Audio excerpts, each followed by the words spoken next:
Britain में corona virus संक्रमण के मामलों में एक बार फिर से तेजी आई है। गुरुवार को जारी आधिकारिक आंकड़ों के अनुसार ब्रिटेन ने बीते 24 घंटे में 39,906 कोरोना वायरस मामलों की सूचना दी है, जिससे देश में कुल पुष्ट मामलों की संख्या 5,602,321 हो गई है। इस दौरान 84 मरीजों की कोरोना से मौत हुई है। कोरोना महामारी की तीसरी लहर का खतरा लगातार देश पर मंडरा रहा है। लोगों को इस बात का डर सता रहा है कि एक बार फिर से कोरोना की तीसरी लहर आ सकती है। जिस तरह से कुछ महीने पहले कोरोना की दूसरी लहर आई थी, उसमें बड़ी संख्या में लोगों ने अपनी जान गंवा दी थी। इस बीच दिल्ली एम्स के डायरेक्टर डॉक्टर रणदीप गुलेरिया ने लोगों से मास्क, सोशल डिस्टेंसिंग और टीकाकरण को अपनाने की सलाह दी है। उन्होंने कहा कि लोगों को ढिलाई नहीं बरतनी चाहिए, नहीं तो यह खतरनाक हो सकती है। कोरोना की तीसरी लहर के बारे में डॉक्टर गुलेरिया ने कहा कि बहुत अधिक संभावना है कि कोरोना की तीसरी लहर सितंबर या अक्टूबर में आ सकती है, क्योंकि अगर हम चीजों को देखें कि वह किस तरह से हुई है तो इस बात के अधिक संकेत हैं।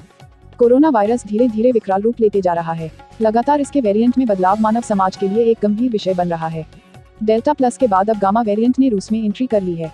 कोरोना वायरस शुरू से ही अपना रूप बदल रहा है और अपने नए रूप के साथ पहले से कहीं अधिक प्रभावशाली पेश हो रहा है।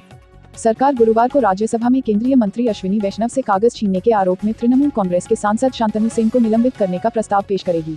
उत्तर प्रदेश की योगी सरकार ने दिल्ली के मदनपुर खादर में रोहिंग्याओं के अवैध कब्जे से 150 करोड़ की जमीन खाली कराई गई है।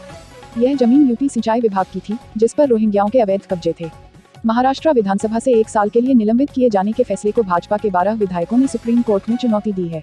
भाजपा के इन विधायकों को तथाकथित तौर पर पीठासीन अधिकारी के साथ दुर्व्यवहार के मामले में राज्य विधानसभा से 1 साल के लिए निलंबित किया गया है।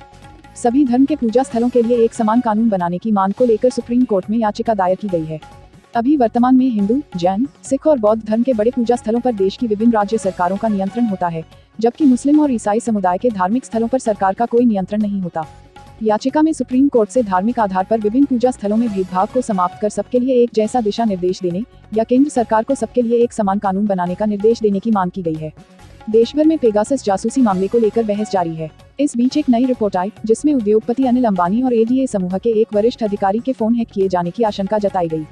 ये हैकिंग की कोशिश तब हुई थी जब अनिल की कंपनी राफेल विमान सौदे के चलते विवादों में आई थी। उत्तर प्रदेश में आने वाले चुनाव से पहले योगी सरकार युवाओं को अपने पाले में करने के लिए 58,189 पंचायत सहायक पर भर्ती का ऐलान कर दिया है।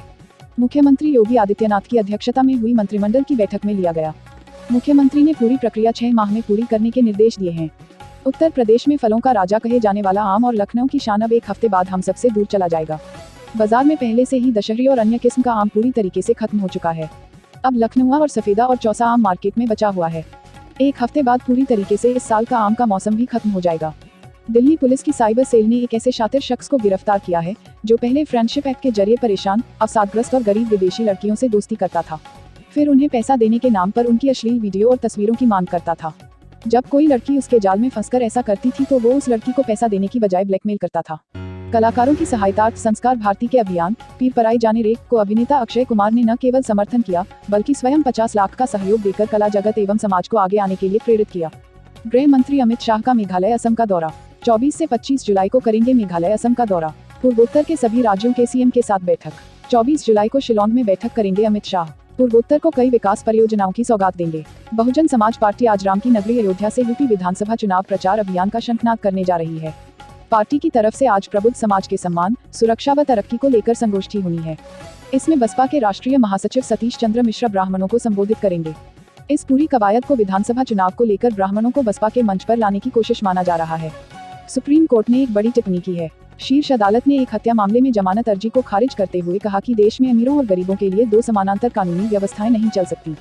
कोर्ट ने कहा कि नागरिकों का भरोसा कायम रखने के लिए जिला अदालतों के बारे में औपनिवेशिक सोच बदलनी होगी, क्योंकि सच्चाई के लिए खड़े होने वाले जिला न्यायालय के न्यायाधीशों को निशाना बनाया जाता है। पाकिस्तान के विदेश मंत्री शाह महमूद कुरैशी अपने चीनी समकक्ष वांग यी के साथ एक दौर की वार्ता करने के लिए महत्वपूर्ण 2 दिवसीय यात्रा पर चीन पहुंचे।